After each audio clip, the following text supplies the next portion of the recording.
Montana, birthday boy, and they came out Peter Newton Lati, Marita, Awal Muhammad, Safranco, and Fred Achim. Our Hanaman, Senator Omo Ebetro Margin, Himba Michael Nyame, and a driver show till 4. Ame Muson, Ama Prince B. Attack over our Kessben 93.3 Kumase, now a Radia Casa Jumelina Twaso, our crowd 92.9. Kessben TV, Mapa Beba, after Mr. Bones, Ebetwaso, Wet Entertainment Show. Volunteer in summer air so uncle for a close. Namia Duman. Weekend way and our French Liguano omo ebono last games na ene ensantrefo hye mtimi so Mauricio Pochettino manager Hema PSG eba yeto so na ebusan se eyampa yate se adwensa kire eya bemo Mbappe very late oya change na adwene se obekoso sina kan ede ama PSG na coach enokwe anase enokwe coach say bo one de on bibia na we a personal decision senkonim any info about Mbappe se okọ ana wotara enkonka o se Mbappe nanka se me ba bonten ebe declare se otara anase okọ we any response a Pochettino manager Eddie Emma PSG ahead of game on airport this weekend or the Ababetuja or na yadaso PSG no one player sees way game the banner no contract with Paris Saint-Germain Angel Di Maria or free Argentina na the colleagues no be the message about Bontian very emotional ones Eddie Eja teammates no kwan say game man airport this weekend and the last game on Oshe the colors of Paris Saint-Germain now what free star club no mu players are LED Kylian Mbappe Marco Verratti any others will be at the evaluation message about say we a special game on mobile at the edge I'm a player the Eddie Angel Di Maria going to be a ebe nema bo omo we the was a club be ko bia no enema entim enkoso jojo Nyame aduma ochina na wotwe so May 28th of France and a Champions League final boss ne ba sa ekokudan anintre ene be kosa match na say Rafa Nadal or a tennis star na obote na shinya chi no osa passion for football or support Real Madrid Football Club or din ka confirm say ampa obekọ France na game abeba so between Liverpool and Madrid team alcohol game ni bi or we say the club Madrid bom ebetim adin kunim na sa time nim na French Open air cross into no dey handle crap because over France come order that and said oko arena ho na sa game final match no what team akobon nim enso akohoma and then ebono so a Real Madrid any Betis airport La Liga we Madrid last La Liga game of the season we Gareth Bale the last game and also point ne ebeja Gareth Bale also ekwan kama pa na yanko Barca for so ye Barca so ye omo program for next season aba na next season before Seba start no ebe nika akoto na makwakwa ehusiesie pre-season program no Barca ebeko US na US Omebo game July 19th against Inter Miami. David Beckham team no. Ombo wiepe any New York Red Bulls ebebo. Hano 30th of July. Henti first game no against Bobo Kennedy at the Inter Miami July 19th. And then 11 days later, and then Bobo Kennedy at the Red Bull Arena. Red Bull Stars Bokun so team akobo sa match no be so and on the 30th Barca ebeshe New Jersey ama sa match no enso team akoso kama na na Paulo Dybala all court or free Juve Football Club as a free agent yente ne set 30 opese ono akasius ni personality and a legendary status no and convention player no say Dybala the best club team aboa no Roma henti omra already Jose Edin kan planning to Raja Kasa Francesco Totti on ram say Dybala omra na omesina kan enfa Emma Roma womo enso a club no Serie A omo eguso a omo ebo players a this omo ya de no mobo also and then omo the best goalkeeper of the season aba na a goalkeeper Mike Mignan on a goalkeeper or them Emma Milan this season wada go pa Eddie Emma Milan omo football club no na Oheneba Stars na 31 goals and 31 appearance Serie A 21 goals and no consider and 16 clean sheet Stars ni enye bad AC Fulham Council League no omo edge omo last game omo draw and omo win title no Scudetto no so etimi afa goalkeeper no Serie A goalkeeper of the season nisa and so etimi aka Mikel Arteta on Arsenal for about top 4 and I say omo top 4 crowd Ojide pass wa transform Arsenal team way because omo passion omo appetite for football mpo etimi akoso because na saying na Arsenal team enkoye what team at transform the energy vibe any expectations the Arsenal for baba omo fans ni e o gidi mpo se o sen community eye bro sa na nsemu na entesa Arsenal for baba omo win you omo lose omo draw omo efa na se de supporters ni anya gidi sa na kebetim aye action de se ye fans na expectations across to nina no transformational about Arsenal football club num Tottenham Hotspur last game win ya top 4 assessment position any bottom club Norwich na ball Hurricane and the Spurs confirm say found any virus at to say our Spurs team na man for say Garineleka this virus na be Tottenham players no mababo be di bank say enye no kwada na Hurricane say by Sunday there obey fit na Norwich match no enso etim asia kan ye ko Chelsea aso ya last Premier League game ball na match no match asia kan ono so emo be dem pa game ball no referee my din the last game obedi because referee no din kan season we na we ya or retire at a free referee mu na this weekend game boss no be game Chelsea ball against Watford we any last game referee my din ebedi answer na whistle no what team at the atofon na yetwa so other stories Thomas Tuchel jokingly or the atuja said already a third volley head Chelsea match beam about LA Galaxy matches because I'm for say third volley Chelsea bobo kono the Albertono bibia to manisa oba Stamford Bridge at Chelsea win game oba premier no and premier no no atimi draw and no buy match no draw and agro coach no but then sansem no enso atuja Madrid eto players pa na say I'm free agent in some no so fa players fa me kwa no epepa say David Ospina ba Urbano loan ni pesoko oba dia na cheso no so as a free agent no abeda go Madrid mo bobo ko Pep Guardiola was ni players no ni kwa se omoyen tense eni kwa se hu bi ba omumu omo fan show mutim se omo kwako enjoy game en Aston Villa enjoy game na betimi anya 3 points ama league no etimi age enti ne se Darwin Nunes Benfica striker no waka no some United team ne de ene ochine eka ho Rafael ka confirm se Erik ten Hag di nkomo WhatsApp chat nemum share one-on-one ending komo Crystal Palace match be no year Sunday on Erik ten Hag share coach obeso dwumani for next year no be din komo na fe plans for next year no etimi asha se club confirm say Divock Origi scorer of important goals ne contract ne sama ewu na ofri club ni mu as a free agent on also the blessing Eddie Ahmad Divock Origi Sunday son of no Origi ebetim ayen kama pa henso etim Eddie Aman wey ensema Jurgen club manager Eddie Emma Liverpool Eddie Atudwa na enti Sunday why na EFA Premier League no Man City and Arsenal na airball ye bisa coach Steve Gerrard here match only say and also na dey say bia bibi asison Aston Villa ekọ game bia na omokọ se omokọ akọhye sani sadi hunu ensesa da yes be Liverpool legend no kobonetary de aim for every game no say 3 points no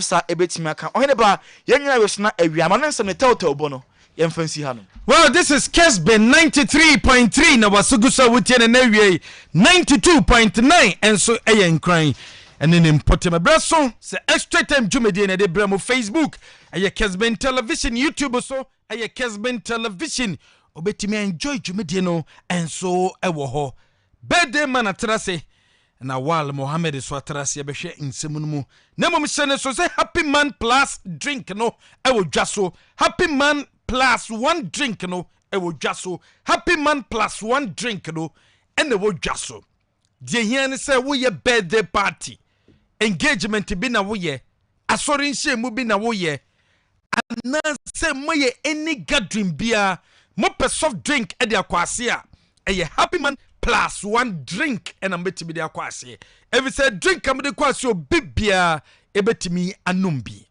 obibia betimi anumbi yes also the plus one energy drink and swaba now but plus one aye drinks na your plus one mango sugar nim your plus one tamarinda your plus one cola your plus one apple drink wey aye quality soft drink aye natural fruits and ye dia ye ɛno nti any gathering bia nhyiamu bia woyɛ bia no so pe soft drink ade kwase a obi benum no obisa sɛ ma me bia mu de ɛno ne +1 me se drink no ɛyɛ +1 energy drink o lost energy wakɔ adwuma den wahoɔden so ate bɔmɔde pɛ energy drink anu be replace o strength no wahoɔden na so ate no ɛde ama ɛno ne +1 energy drink +1 energy drink sugar bia nim bo pedudu to akoton a 0242 036464 0242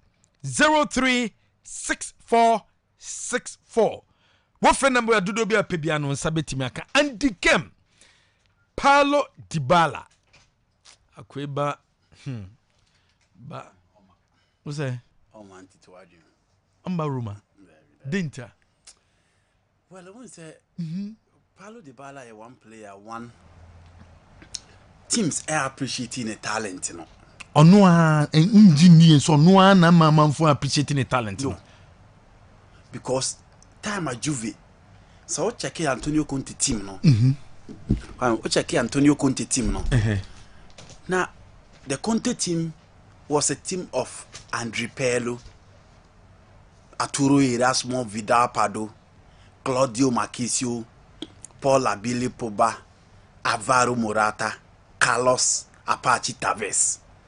Kwame say team we a free honor. The ball among the befer adwuma ye on Paul Pogba. And Paul Pogba ba Manchester United. Pogba ba Manchester United e be car eye Paulo Dybala nko. And he performed so well. And the more the changes in the command of Castle Mania, the new Michel Francois Platini.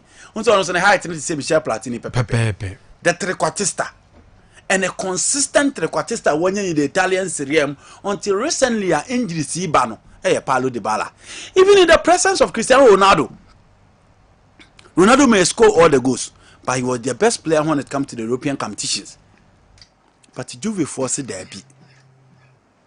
Season ni ba wiya Kwame said ne ko change Romelu Lukaku season ni ba wiya yeso okọ Tottenham season ni ba wiya na ne agent na Manchester team di amano so ni talent no obi appreciate here in the Argentine national team a same old story and it here almost more like Messi and Messi played the same as Dybala into Dybala Mobi but two different players.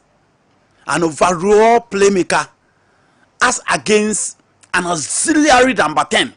He performs in the 3/4 of the pitch. Until your friend say, oh, you're 3/4. He is an auxiliary as compared to Messi, who can operate from the right and can operate as an overall playmaker. Did you say he has been underrated, eh? Exactly my point. Okay. Exactly my point. Juve form 10 jersey ni maokwa. Because it is an iconic jersey from Omar Sivori, Michel Platini, Alessandro Del Piero, Carlos Tevez, and now Paulo Dybala. It is an iconic jersey. In Barcelona form 10 jersey in show kwa. And then the omo the Barca for the omo jersey and scanning omo the cover quality materials on market aba. Into omo the amount Ansu Fati. Knowing very well say he's a talented player. With time so you fit I'll bet him I get you to the top. Inti Paulo Dybala or more appreciate you know. Okay, the Juve team name now. Dusan Vlahovic aba, Alvaro Morata aba, but none of them for me is better than Paulo Dybala. Inti Kwame, Roma me share materials around. Na Roma to meet you close to 160. Edema Edin Jacob before he left. To almost ka betua. If you look at the likes of Brian Crescente, Nicola Zaniolo, Lorenzo Pellegrini, Eric Mkhitaryan, Tammy Abraham, Kwame. None of these players never to the level of Dybala, no. But Roma, in terms of wage, Anna. No, in terms of quality. Okay. No. But Roma so show mu team na. Ohwe baby omo dina na. Omo so omo use another trequartista, the former one in Francesco Totti. And we call that Dybala the number. Totti is iconic in Italy. For me, he's my favorite Italian player. Enti omo hwe so obetimi adada no but ohwe omo pe Dybala na de ti akwa me se oma no eye likely so obetimi akọ San Siro akobo e dia ma Inter Milan no two reasons. One, because of Beppe Murata, a former Juve on the Conte Saba Inter. It's so rare to have a Juventus trainer, a former Juventus player in Antonio Conte so Bebe Juve, because Omumbi rivalry way back in 60s, everybody seen it. It don't want me to give me a friend the Derby d'Italia. But Conte but maybe a year league name for the first time in almost 11 years. Beppe Murata here Jumama Omo. And now so almost said that Paulo Dybala so beba. So the two Juve former workers of Makako here Juma only a factor. The next point is the connection between Argentina and then Inter Milan. Inter Milan boboku no. Enipa opeja boboku no ma obi ate nenka. Or the magic in the European competition, no, French Argentine born Henario Herrera, no more friend the El Graffiti, it didn't know the friend. Inter forced Real Madrid in the Champions League final 3-1 the Adriano, no none coach. He won the Champions League twice. He is the main proponent of the Catanaccio. In Argentina for yensu omo fem ewo e cry from Milan mu. Yensu omo fem in the Nerazzurri setup. Yensu omo fem ewo the Kessben North where Inter Milan supporters maybe omo ba omo tie. And you can go through the history books and you can go through the lines. Inter Milan team Papa Ben and Argentina Ninka. In the recent team, they have Lautaro Martinez. In the team of Jose Mourinho, the J, treble, they are David Janetti, Walter Adrano Samuel, Esteban Cambiaso, Diego Milito. In Argentina, for no, you appreciate you omo. Ewo eye omaya anase bobo kwa e friend intem. For me, eno na bema Paulo Dybala alcohol. Italy hono mache. Se oko Juventus omaya appreciate you omo Italians and the French for no. Se oko Milan, the Brazilians are welcome. Se obe Inter Milan, it is the Argentines ano mayeno. Inti Argentina for no. Baby omo kwa ejiji omo so. Na kwa mi yensi omo fem no. Inter Milan. And the current trend and what has transpired under those coaches and those players no kwame actually se Paulo Dybala psisi baby ogina no tima likely a way it so betimi akono any years Roma anything can happen within the transfer market but for me kwame baby likely so betimi alande no Giuseppe Meazza Sports Stadium in San Siro now Orlando ha onko the Rosenaries onko the black and red but obeko the blue and black e ho na hu se Dybala betimi akọ but undidi say ni talent no but ono so aka ho bi na ama ni talent ni ntimi exhibit because Dybala there most of clubs underrated no ono so ka ho bi because expectation a Juve de kofa no utimi so ntimi amiti sa kwa meet expectation there na Juve for Dybala ho he have been with them in the Champions League final and if Juve lose the Champions League final kwame it is the least thing to discuss. They been in the final 9 times someone we need to pay into Juve for no. So Omokobo Champions League final no lose. You can't discuss that. Any news. They lost to Real Madrid in the days of Zinedine Zidane, Alessio Tacanadi, Alessandro Del Piero, Filippo Superpipo Inzaghi, Edgar Davis. Team Bena no money in that team that lost to Real Madrid in the Amsterdam Arena, the then Amsterdam Arena in 1990. No more players BAB. But come here, but we no more lose. Go back and check the Juve team that lost to AC Milan Old Trafford. Why say Juve team? Why be na name? Why na name? Pavel Nedved, David Trezeguet, Lilian Thuram. Why naka? Go back and check the team that lost to Barcelona or Berlin. The same team na make am 1-7. Kwame. Vidal, Pelo, Paul Labili Pogba, Alvaro Morata, Carlos Tevez, Leonardo Bonucci, Giorgio Chiellini. Kwame dey na Juve. Inti Juve there. So Omokobo Champions League final no muluswa. Kwame, it is the least thing to waste time and discuss. For me, Dybala really has lived up to the billing, but we are saying c'est only good agents, c'est only good communicators around you. Kwame N'Golo Kante timebo be 2 best games pe. But Obia N'Golo Kante ni su play amada, N'Golo Kante ni su play amada. Luka Modric pass na or the man or Rodrigo Bosche no. Say weak name. Na Vinicius Junior ma Casemiro bi. Wa boss at Rivella na bi ama Casemiro abase. Away. Spanish La Liga. Yes, La Liga, but stage is different. I agree. Yeah, stage I agree, different. but Kwame, the me can say, you will Nkrophobia or her. Play beat me Bobo Shego so nyere. Ronaldo Shego to the greatest of all time. Me boy. Okay. Sanity. Okay. Dybala for me Because the bad agent in the middle roller, come imagine. Share Popa. Born on Mubo in our mobile. Born now, we are a premier room. But Upo Popo dia. People classify him as Kevin De Bruyne or Luka Modric. It is because of Minoriola. Come, it is a Wagner Ribeiro Mo Jose O Mendes Mubi. O Mendes na manage the bala. And Piniza Havia. What are you? Yeah, to repent. Dimitri say, look. Dimitri, I couldn't say. Papa Tita now on our chess person now. Garibe ni pande say. Jonathan Bennett manage the ball and Kayaki Candy. Come on, so the net Real Madrid and Barcelona. Yeah. Well, this is Kessben 93.3 and our Sugu Salt. The local stories the bad but quick one. Coach, who's a Black Stars? Your game about Abraham Madagascar in a bebo. Now. To send someone coach some bodu di to just say GDA say see a free Black Stars players now no matter about Black Stars player we see dikai boni din ye choni din Mohamed Alasa kwa me no no na de obi furo bi o no abo local league no man as foreign no he's talking about the local league. No, come on, let me try to explain this. See, you decided see a local player in her. Near a foreign player in her, young local player be at that. Sadi will be unfunctionally trim. Into more Alasa. What am I call your defense now? Only be Moana. Meba. Oh, can decide not to see a fra. I was here fresh. Meba. Oh, dear Timasi. Say a fire league ya boy. A player in her. Near Kofa players on Bobo Abrutage in ha. Gabon Honey US time 10. Because coaches are training the facilities are Juma. The equipment available. How those players are trained. Economy facility. How they are managed. Untimim farmer to trade na, but so into your card. Untimim farmer to trade na your office matches no. Inti Kwame, let's try and get the difference. But Adieba ko ha me tie kapa. Me say if you believe in the technical quality of the player, and never more my friend Bella no.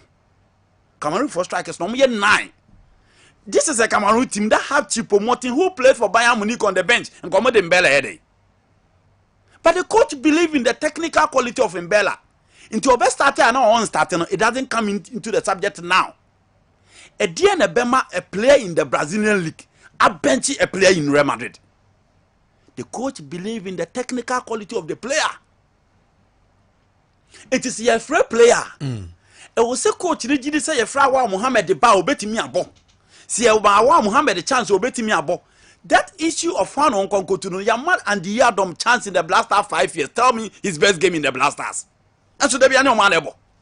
Yamaba Barama chance 7 years in the Blaster. Tell me his best game against Atobi and Principe. And to see depending on that, they are young fellow local player. And to Kwame, a mummy and you know, say, or local league no. Now, the issue of Mualasa, before I come to the issue of Obetimi Tubi, on team in Tubi. If you are talking about Mualasa, you are talking about a consistent center back in the Ghana Premier League. The underlying word here is consistent. Now, for a Ghana Premier League, no, Kotokone Dikai, almost central defense near Waimu, Apau, Masola Adjumai, 2 of them, they don't qualify to play for the Blasters. They should look at the junior national team if they become consistent. Into me out. Now, Mubarak is a former local Blaster player.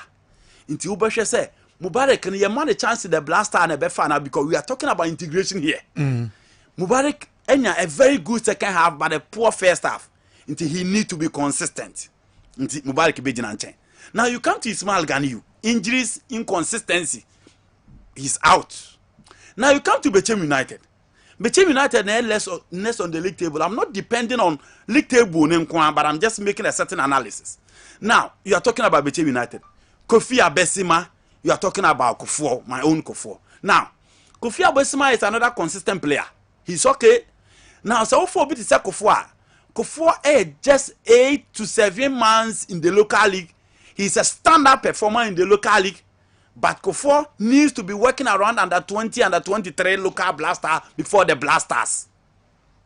And Kofi Abesima. Now you are talking about Vincent Atinga. You are talking about Baba Mensah or Ali Ouattara of Mediama Sporting Club. Now, so far our players we are. Vincent Atenga is a former local Black Stars number 5. And more Biara and Fisa on Safo Maldini. Steven Safo, no, I've forgotten about. Yes, that's Safo. No, Steven Safo. Yes, Liberty. Center back, no police in Samuel Safo. My friend Maldini is a cow. My friend Safo Maldini is a cow. Omi boy. So Atenga has been consistent this season. But Mo Alassane has been consistent in the previous season and this season. I mean, I'm dealing with consistency here. Now, Oko Dreams FC, for me, they have another standout center back in Jalilu. Jalilu can be considered for the local brass star or the under 23. When we started the season, Kimfesa an a standout center back pair in Pius Bafo and Richard Akrofi. But what has been the performance in the second half? David Ababe 2 or more, but saying Ababe 2, Bako, I'm a that pair no kwame, Yachim. As God are not giving us a consistent center back. Into Yakofa Dakota, Yakofa Gio, Yakofa Koto, Yakofa other players in the bar. Kwame. Yakofa mu player na friend the company in the bar. Kwame. We are not going to have a consistent player in there. Say you called Adriana Stasa, or Mama Afesin, no Mama Nuruddin. They are okay, but have they been consistent in the last 2 seasons? No. Now, yeah, Kwakofo Biti say Kwadwa there and then Emmanuel Anafu of Eye Karela. Kwame, players say I'm more bomb within na team bia na beti abo make us me bomb center back because of the time factor. But of all the players that I've mentioned, the consistent center back remains Mohamed Alassane. Yeah. Within the heart of full setup, se Caleb Nebebo, se Roberto Dusu Nebebo, se Larry Small and Neba. There is yes, and James Sewonua. There is a consistent player. Who is he? It's Mohamed Alassane. So for me, because somebody raising concern about a player that should be called to the Blasters no can about Mohamed Alassane because of his consistency. Kwame, I think he's need to be considered. But then it means there is no outfield player beyond qualifies for now. No, that is not the argument. Maybe sasa. That means me kasa. Ebio. You need brighter Joe. Okra too is there. Okay. Kwame. Okra. Brighter J. If I say amount opportunity to choose 5 players. I'll make me a Black Stars mu a local league more. A local league 5 for those Kwame. 5 for those. Let's be honest to ourselves. Maka Mohamed Alassane. Based on performance, Agadas is likely to be considered for a second round performance. Now, Brighter J and probably I will agree with our on Augustine Okra. Kwame Okra Bobo. Na no bichim football na me hwe no. Ball na o bono. And I think we've not been fair to Brighter J. Kwame Adriana for ne fair to them, no matter the situation. We've not been fair to them. Even when they were dominating the Ghana Premier League, near local blaster near for Joseph Adonkwa. We've not been fair to them. And for me, these players, players are me Kwame me a blaster coach. Now Rashid Note a fit. Not uniform crowd call him into the Blasters. God dear me pen or the Bemame. There are times we saw William Thierry on the bench of Kotoko. He was starting for the Blasters. He was delivering. And I hear players with the Blasters. You need players. They be a humble Champions League, humble Europa. I feel going and I'm players. That is the standard of the Blasters. Because I'm aboard on Mohamed Alassane. I agree with him perfectly. Well, this is Kessben. About so it's on any agenda. And the consistency in the money 2 years from last season. But all the from Wafa to Hasufuk. Perfectly, I agree with him. Bopa. Mo Alassane consistently, the consistency out there, from Wafa to Hasufuk. You cannot doubt it. I know, dear. I will agree on that score, especially in the second half of this season. He has been the consistent center back. He has always been the S factor. Within his back line, the Biaobeonu, this is Biawepra. James Sewonu, Ubeka Roberta Dusu, Caleb Amankwao, Mo Alassane has always been the constant factor. So if he's not called, will you be disappointed? No, like we are talking about local players who can be considered. So I don't know. Who make it point? Why Ubeka is considered? The thing is, the local league now form. Back in the day, say unya local players are they be even consistently. You both qualifiers and up, maybe a tournaments where you see them even manning the main positions. At the Yante Ghana ni DR Congo, and I go for a boy about 3, and Kwebo 2, and a Chiefs about 6. yente Ghana Yeah. na adan na ebi ntimi nsi na nsen bisa ho someone like Yawano and the Kwawrefini say bia to the bia me to me technically is one of the players who can play the Black Stars very well. Yawano He's good. He's very because to the bia you doubt your quality ni technical qualities no. Yawano is a very very skillful player. He's very good. But to the bia how we do our league no and you say this bono no na ma dina ko ABC basabisa. Can you say the back in the day see Okay. see aden intimacy now. Alaji Karim Gurumza den sama odi atudwa. Wo so gidi say you be different black stars, different black stars. Abra ekopie mu o Afcon no. Na technical team ne de Nana do dan kwa Kufuado say gidi si maintain a ebe bo nti o mu consider so metimi a maintain Alaji Karim Cruiser. When we are preparing, but you see different black star, we are going to tell them the truth. But up to now, we and the GFA should come out to see who is the coach, Chris or Otuado. But the father of the country, he told us we should maintain the technical team. Then what the president saying, like we should maintain the Otuado. But Chris is a gentleman, good advisor. It's good for him and Otuado. They are going to the World Cup. They should come together. Weye Saba Alaji Karim Cruiser, founder president of Bankroll Adema Kim Faisal. Wadi atuja yanko yedaso jina Kim Faisal so ye no Branko Bozovic coach Adema Kim Faisal was a free Ghana Premier League Kim Faisal best survive although ojidi se problems kakra e wa attack hono but obetimi ahwe ama Kim Faisal timi a survive. Now I don't know, but I hope, I'm trying my best.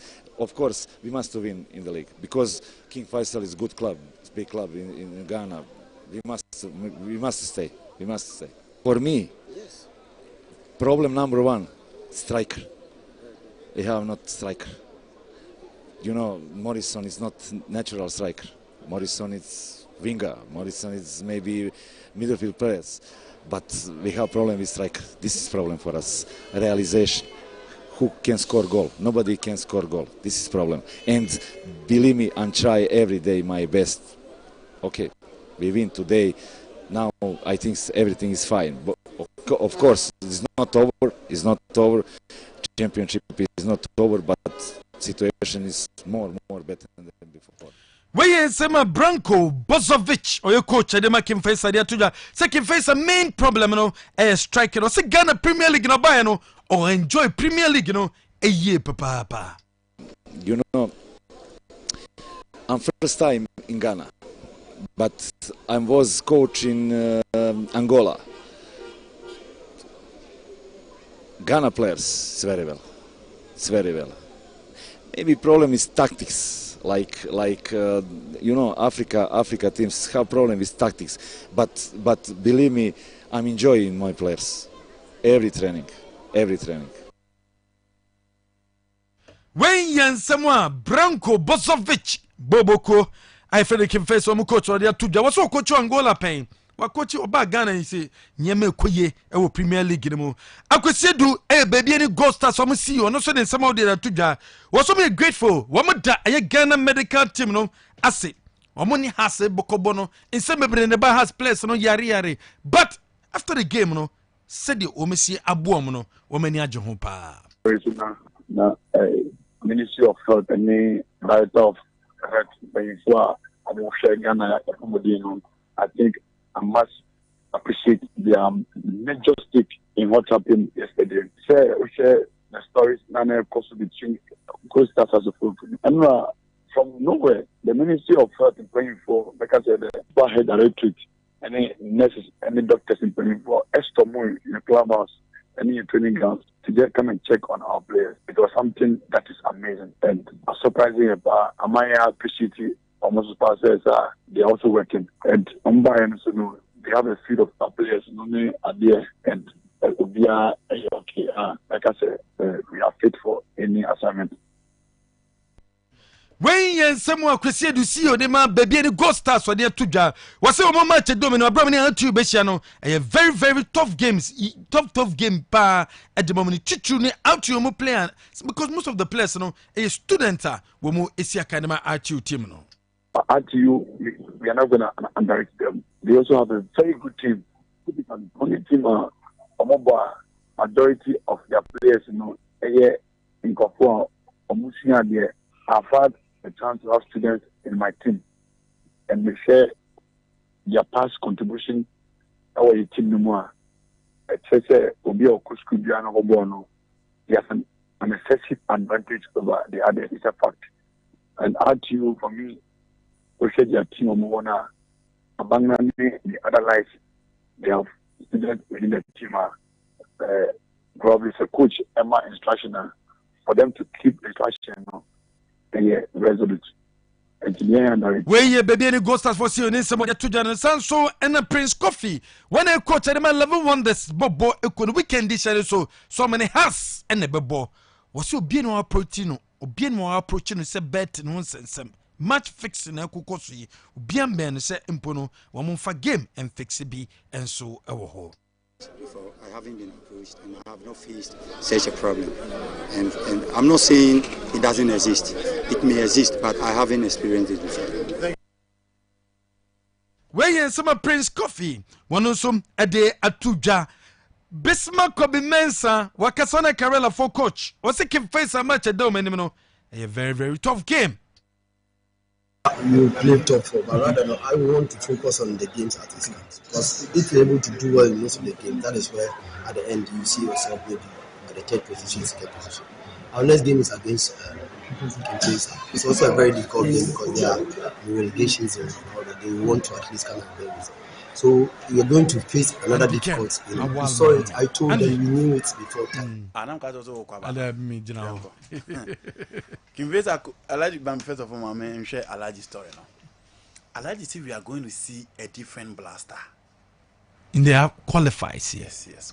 Come first of all, qualifiers no more number bono. Omon shadanyadi. And they will be any. Madagascar no more. Angola and a Central African Republic. But Kwame, if we are to have the players we are looking for, even if we don't, I don't think for these games, big games, I also say a break. I agree we were beaten by Comoros, so it will be wrong for you to underrate a certain country. But the reality is that Champions League now you bono. A work of Morocco nearly never. RS Beken in Orlando Paris. Real Madrid in Liverpool. And about Champions League no. Real Madrid Naji League. PSG Naji. AC Milan ni Inter na April. Liverpool ni Man City. So there's no minus. Yeah. And they compete for title in all the places now matter. HSA. The cream de la cream of teams or countries, almost class. You can have an upset. But what I'm saying is that if you are playing against Morocco, if you are playing against Nigeria, that's only Madagascar, but I need the same thing. So you expect a better blasters than what you saw against Nigeria. You expect a better blaster than what you saw against Morocco. You expect a better blasters than what you saw against Gabon or probably Comoros. Will be see any players now penny that implies you are going to change our attacking phase of the game. Idinkatia, Callum Hoyson Odoi, Inaki William, the William brothers, and then Semenyo. Come see in a way more dear. That implies you are going to change the attacking phase of the game. And at least Idinkatia show Bibi Kakra. Inaki Williams show Bibi Kakra. Callum Hoyson Odoi show Bibi Kakra. Tarek Lamptey show Bibi Kakra. It implies you are going to have a balanced team or a team that have certain materials that pride their trade in a league with quality, a league with pedigree, a league with prestige, one of the best in the game. If nothing at all, I should quite a Cote d'Ivoire for first free tournament. A cathedral for none the experience, tournament experience, beat you. But on the field of play, you see who's a players now step up because they are quality. At least, and only they are going to be a push out drive here. Let's not take care of ourselves. Your group now, you demo in the World Cup, it is a difficult one. An extremely difficult one indeed. So when you Ghana near continentally, na fa who say wo na akwa akobati Portugal team we. Na 40 I want to na akwa akobati against Uruguay. It is the World Cup. It is a difficult task. It's good say you work towards that. You pay quality materials you bet him the omo ba be chichi team mu. Na kwa me nema ko yie di amon. Yeah. Because your team now the ball against Nigeria now home and away your ball 180 minutes your ball 3 shots. E go keeper ho. With 3 shots on target. Your team run say we see who you strike and it should be done. What they call World Cup emfa. Uchado amaye actually say with time he can deliver. Game no boy against Nigeria and for me he was spot on. Ya sa the national team na man some fire more qualifiers no. Na probably on some fire couple World Cup. You said the loopholes in the team because against Nigeria wa you 2 near 3 and new center. Against Nigeria you 2 near 3 and new center. I agree we're going to have a different blaster. Yes, but omo performance and be kosoro na game no bia kohia obi on say it is a team with progress, it is a project with progress, it is a project with improvement. And no bet me abo Ghana ni bia nya gidi in the blasters say heading towards the coupe du mondial, meeting the cream de la cream, and that is the biggest stage of footballer who expect quality bia so kwa me bet me represent no Ghana ye kwa yin kugu ye ho ani ma say ye kwa ye bet me akwa akokire bobreo. So every Ghanaian is expecting a new blaster, and that is what we are looking for. Yeah. Kimfesa coach and say, Kwame, young call relegation, the Maka, oh, can now we have what you know. Teams now, Mocas young call relegation. Oh, can what her baby out down. No, she matches a dawanim, and now the Aka. Amina Sasso Munko. 11 won the Somunko. Kimfesa so Munko. Yante Wafaka. Wafa say oh. Wafa took us on Munko. Because I was soon overborn. Obia Sonko. This year, Obia Unco. This year, league na Ebono. Obia Unco because team be at Unco. Teams no Mocas or Munko to 2 hours no more that they don't climb. Omo da fem would say, Omo die. Amina Sacks die. Would flat 11 wonders. Omo so da film say team. Because I know I'm never booking visa or hallucination. Inti imagine omunya draw na so omo shaking visa. What you say? What for da fem 1100 da fem? Dream safe abeka ho. And Kwame, those teams need to work and work harder. And they are not any de kana min kobi dabi. It is the result that matters.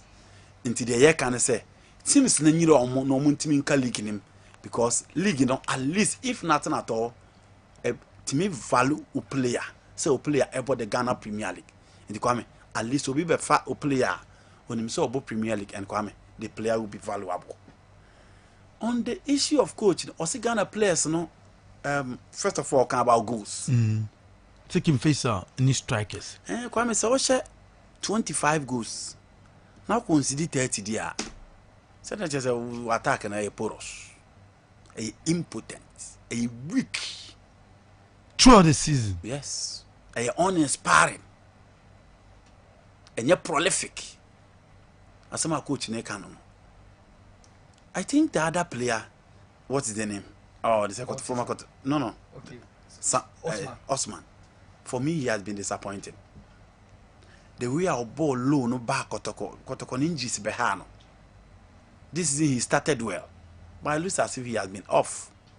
All this in show quality and the opportunity is almost the man on Baba Yaya is doing all the creative work. But one of the born a better watching him.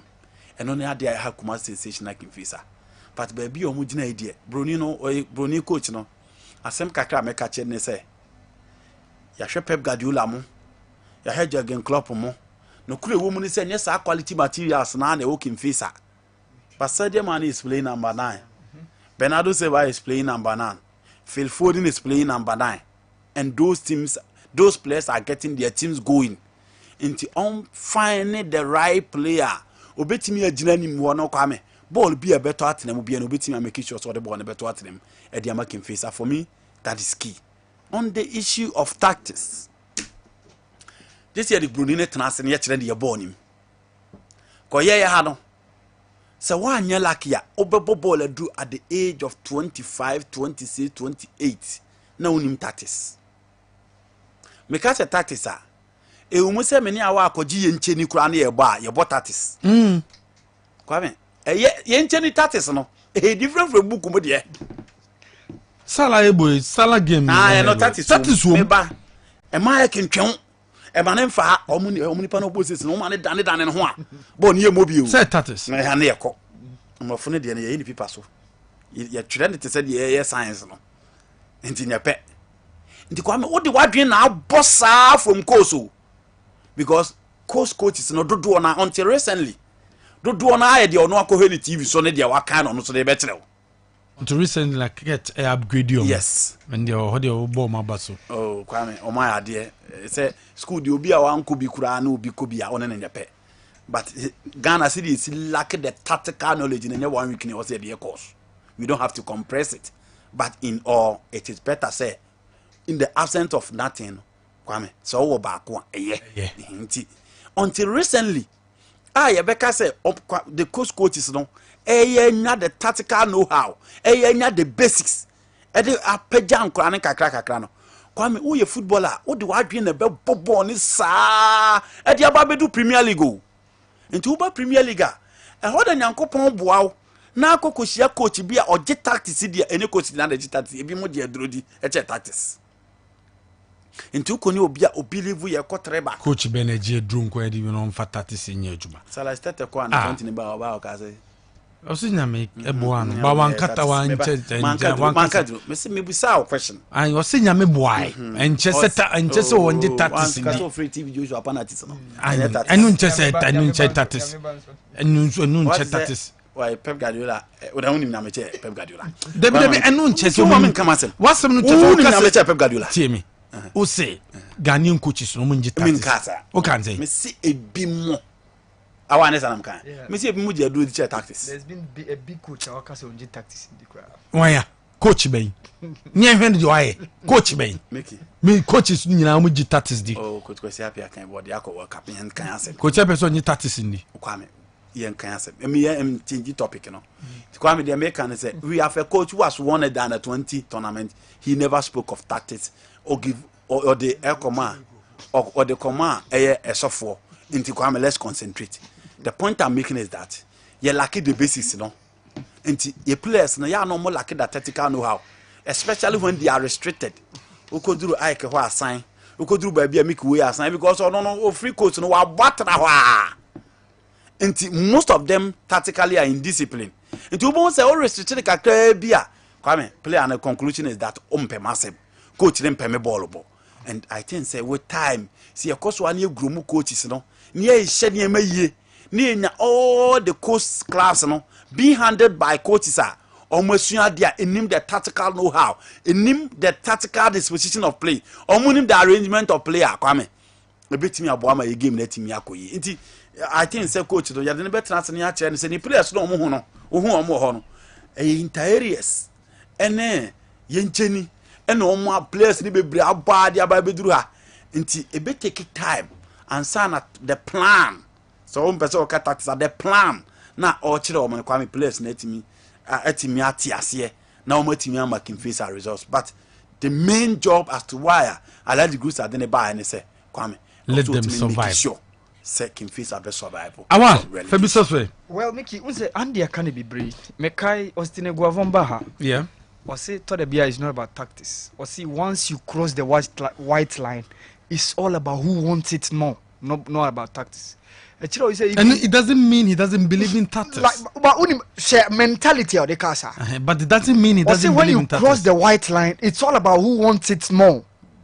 That was when it's a one-off game. Oh, said that first leg and second leg. Oh, said that it's about qualification. Yeah. So most often, minim sebia obehu ne say. Oko abrochira. Esa so mo clubs no. They have those foundations from the top up to the grassroots level no. So make you see sebia Tottenham or under 9, or under 11.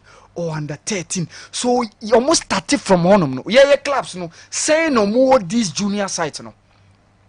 And those coach teams na ya omo ajeje mu emma omo coaches ni different based on football omo follow and how they do football and omo church and kwadana de sa That's how it's been. Quite apart from that, by the time say you play a engineer quabruch, you know, all con no meet a UEFA pro license coach. So at times, say 1 year the basics from here, no. How does he cope with that coach? What gaining more? No? Because by the time say no, you are seen as a finished project. Because enya fe na eba be church or BBT say on said identity. But by Hanuma, it looks different. And that's the reason why on say football are changing. First, you know, ye born na quite say jin chin any why. But to the be a ukoshia coach or ye tactically sounder, obe use tactics EBT scale no. And that's the reason why even those Brazilians and the Argentines that you see the free-flowing football from there, no, it's been changing all of a sudden because the Europeans are trying to imbibe in them a more brand of football. No, Tetenon they say obi say bia obi o 17, obi o 18, of free Africa, eco Europe, and now free Southern America, eco Europe. But right now, as I say Europe, no said you must say to they even pick you from Bebia one from Nkwada Brim just to imbibe our own brand of football and tactics in you. And that's one of the things. So from we going forward, I think say if we are able to reach to that level, your own clubs now, all those junior sides from under 9, under 17, under 13, under you implant all those tactical know-how in those guys. Kwame, Kimfe sa coach asema wakaino. Miki, a very die. Ka uwa stadium Wednesday no parana we say yes, Kimfe is a striker. All of a sudden, Andy, Emmanuel Morrison and striking by Kimfe said that. Emmanuel Morrison, any Babaya and Ebon. They know about 3 back. Morrison and Babaya, 2 completely players are more strikers cry. So they were finding it difficult at a point. They weren't having that wine obejina ball so another target man, and that's the main problem Kifesa we are facing. Osman Ibrahim in the first half of the season, my some glimpses of very good performance. All of a sudden the performance etidai. Zubairu so he's more often used on the left wings. Yensheden at the attack, and even Omoko Wafon Omonyamai Onyambedru. One of the things I think say going forward, Kifesa should they be able to survive this season, it's one of the things they have to take a very critical look at, because striking department, a very, very, very big issue that they have to deal with, because going forward they have to make sure some mobile planted down. It will be on Black Stars and the Dikanka. You bet me to me or more ye film bogus na ye di omobano.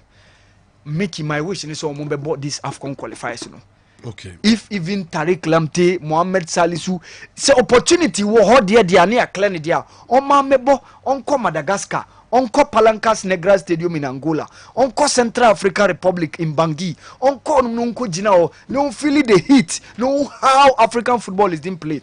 And that will give them, let them gain the legitimacy for Ghanaians to support them going to the World Cup. No, okay. And quite apart from that, I will say, BDC, say yes, I did. A month for Beijing, say I didn't know qualification, I qualify. Now all of a sudden, you qualify from Waba, and I think say Tariq Lamptey and Martin Dini Miki. I think say I'm more than happy. My name say Oshe entrant Frankfurt in the Rangers game. No, there is one. They no more bought 3 back. The wing back, my friend Ansganov. He's one of the guys being considered by Otuadu. Born to a Ghanaian mother and German father, Mickey Penny Koshe. He can probably be one of the guys I young on our books. I think say that guy is very, very, very good. Okay. Yedi see, yebesa sunu me shebi ma chana mo final whistle dwumedie iso. Chana ye ne mo be shia final whistle. Na ye ne mo shia e da gude mo nsama bramo. Aso.